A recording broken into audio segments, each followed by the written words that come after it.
then a lot of time doing recovery, treatment, a lot of meals, eating, and so not a ton, but I think that's what makes this team very special is we have a lot of personalities who make doing things over and over again fun, joking about serious things or the small details or the mundane, and making it a good time. So not a ton of downtime, but that's what we signed up for, and we're all on board. We know what we were getting into, and enough to get some cups of coffee out and about. But besides that, it's basically been all focused on the tournament. David Mark from the ABC in Australia. I'd like to ask you both a question too, and it's about belief. You're about to go into a competition, and Kelley in particular, you've won 2 World Cups before. You're ridiculously overwhelming favourites for your first game and favourites to win the tournament. I wonder if you could just talk about what sort of confidence or belief, if that's a better word, you take into this competition about how the US national women's team is going to perform. Yeah, I think the word belief is a great word to bring up to talk about this group and this team. I think that it's a word that has defined this team from not just right now, but years and years past, and it's something that's been passed down through generations, and it's something that we've held strong to, and I think has allowed us to be as successful as we have been. And I think it's gotten us through those moments when I think a lot of people would have backed down or started to doubt or question things. I think that belief is extremely powerful, and I've seen it be that way with this group. So I think that's something that we've already talked about with this team, how important belief is. And there's 1 second left on the clock. Like, we believe that that's enough time to make a difference and to do what we need to do to win a game. I don't have anything to add. I think we explained it really well. That was a good answer, and I've heard of many answers. Go ahead, Steve. Kelley, Steve Goff from the Washington Post. Hoping you can embarrass Andi a little bit and tell her I cannot wait. What's the question? what she has brought to this team over the last couple of years, and what her role is heading into this first major tournament. I figured you'd be good at this. I don't know about embarrass, maybe a little bit, but no, I mean, I feel like the first time I got to play with you was like years ago, right? And I remember her coming onto this team and being so impressed by her, being so young. Like, were you still at Stanford at the time coming? Yeah. And obviously being proud that she was, you know, a Stanford Cardinal, but she just brings a sense of like stability to the midfield. She's very communicative. She's always trying to like sort the game out, like give communication, organize, that sort of thing. She's also fantastic on the ball, can spray it any way she needs to. And you know, in the 6th position, it's something that you need to have somebody who you can look to like make something happen, to depend on. And she's like a very consistent, dependable player. And I mean, I've seen her score goals from like 35 yards out, which is also incredible. I just feel like she has a bag of tools that are perfect for what we need out of that position. So I like I said, I remember when she first came on this team and being like, this is going to be a really special player for the national team. So I'm really excited that she's at her first World Cup, that I get to be here with her, and I get to watch her shine through this whole tournament. I'm proud of you. Thank you.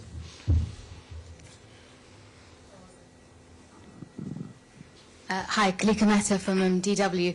Kelley, this is a question for you. Obviously, it's your 4th World Cup that you're at.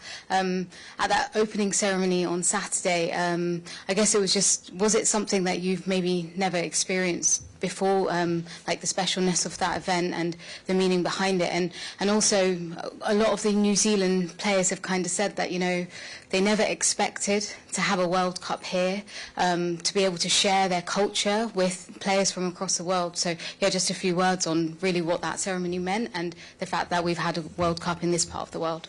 Yeah, I think I think it's incredible. I'm trying to think back. I don't feel like we've ever had a cultural welcome like that in any of the places that we've had a World Cup before. And I know how special it is for the New Zealand players, for the Australian players. I think for the people of New Zealand and Australia, I'm really close with Ali Riley. Like, she has so much pride in the fact that this tournament is getting played in New Zealand, and the people of New Zealand will get to experience this game up close and personal and on the level that the World Cup is. The ceremony on Saturday, I do not even know what day it is right now, actually, of the week. It's just the 17th, I'm pretty sure. Yeah, no, 18th, see? But no, it was really, really cool. Like, something I've never experienced before. The haka, extremely intimidating, like, just something, yeah, that was really unique to experience.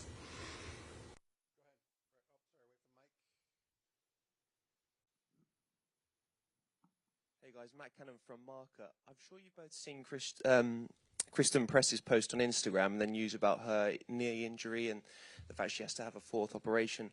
I don't know if you guys or any of the other members of the squad have had the chance to talk to her, and how important is it for you to win for her and to improve her morale? Thank you. Having gone through an ACL tear and recovery, that in itself is hard enough. And luckily, my return was smooth in the grand scheme of things. So when I read that post yesterday, I think it was, my heart aches for her. But I think anytime that you're injured, the uncertainty of it all, like, it's hard enough when they say this is your timeline. And it's much harder, and Kelley can speak to this as well, just with any injury that you've had, it's so much harder when you think it's going to be a certain amount of time, and there are, obstacles that change that. And so I'm crushed for her, and her ability to continue to hold out hope for herself was so admirable. And she's been such an important part of this team on and off the field for years. And I think Kelley talked about legacy and things that are passed down from generation to generation. And I think Press is a huge part of that. So I think for her and other players who are out with injury or who have been here before, will be here in the future, I think we all feel that heart to win.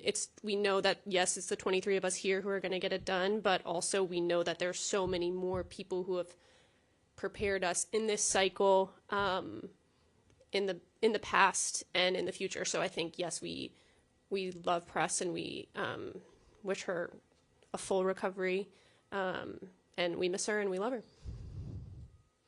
Emily Olson, The Athletic. A question kind of for both of you. There's a lot of mixed experience in this camp, so I'm going to ask you each to talk sort of about the other. So, Kelley, for you, what is the benefit and the advantage of having seeing someone get their first World Cup under the belt, and then reverse? Andi, what are the advice and the kind of benefit of having someone in their 4th?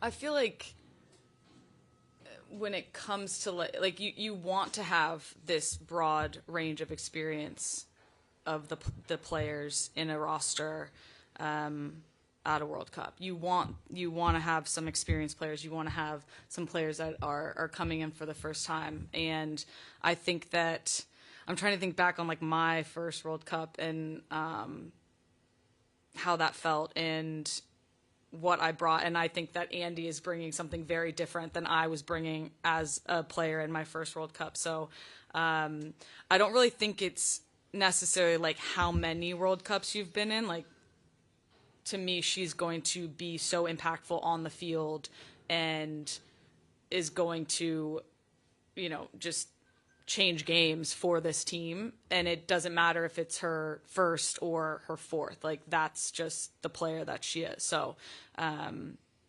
yeah, I don't know. And maybe the first makes it like, I don't know if it makes it scarier or if it makes it less scary.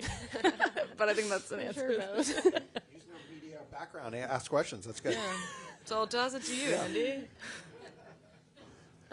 Sorry, I'm thrown by you tossing it to me because I was focused on this.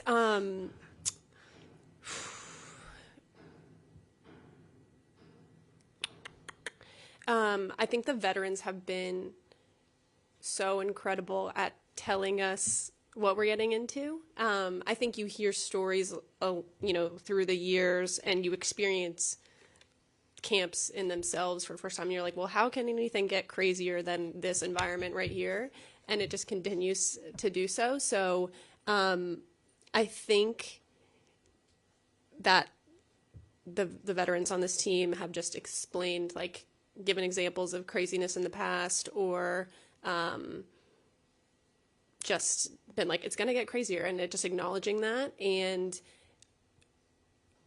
reiterating to lean on them if there's something that we're struggling with, which I think is such an incredible thing to do. Like, all the veterans, they want to perform their best, but they're also still looking out for us newbies, I guess. And so I think, yeah, it's been incredible, and I think it gives the whole team a sense of confidence, because it's interesting for me because this is like a once-in-a-lifetime opportunity, but then there's someone sitting next to me who's done it how many times? So it's like balancing that. And you asked me if it was scary or exciting, kind of. Was that your question? Yeah, I like think back to my first one, and I feel like I'm less scared now than I used to be, but I don't know in terms of like if you know. I think for me, there are like moments where you're like stressed, sure. I'm just trying to think about even this experience right now. Like, I haven't really done a press conference this size before, this many cameras, and I'm just thinking like, wow, this is a new experience, kind of beginner's mind mentality, and like, how can I face this opportunity and use it to get better and be my best? And I'm just going to bring that every single day. I think if we get caught up too much in that this is, World Cup, or you can't get too far ahead of yourself. So I'm just trying to like wake up every day, what's in front of me, how can I bring my best? And hopefully that will spread to the team, make us do well. I told you these two would raise the level of discourse in this room. All right, last one before we break it down. Go ahead. Hi, Amy Pickering, Stats Perform. Yesterday I asked a couple of your teammates about the impact of Megan Rapinoe. Kelley, you've obviously been to several major tournaments with her. So can I just ask you both about how important she is to the team, and also how you're feeling about this being her last major tournament? It's hard to put into words, honestly. I know that the world sees the Megan Rapinoe that the world sees, but we get to see her up close and personal, and like obviously the Pinot that the world sees is an incredible person and human, and that is her also up close and personal. Like, she brings a sense of humor and lightness, but intensity and empathy, and just, she's one of a kind. Like, she's just, there's never been one like her. There's probably never going to be one close to her. So it's sad to think about this being her last, but she's done such incredible things for this team and for the world. So to be able to see the up close and personal Pinot, and be close to that has been really special. And I hope that we all send her out on a high. I don't think I've really, obviously she's announced that this will be her last, but I kind of, like Kelley said, didn't really think about the team without her. And I just, even as she announced it, like, she did it with such grace and humor and joy and light. And yeah, so it's almost just like, it's this huge piece of news, but for us it's just another day. So I think we're trying to just soak up as much Pinot as we can. And I think reiterating what Kelley said is, she brings all these things to the world, no joke. And how she's still able to connect with individuals and bring so much like warmth and comfort, which is kind of crazy for someone who's such a big personality or really out there. She has this like range about her that's just incredible. And I obviously, like, on the field, there's no one like her either. She just brings this different element. And yeah, not going to think about her being gone. We're just going to think about her being here, and we're glad that she's with us. Well said. All right, let's break it down for quick roundtables. And then, as I said, once we're done, please move to the back of the room.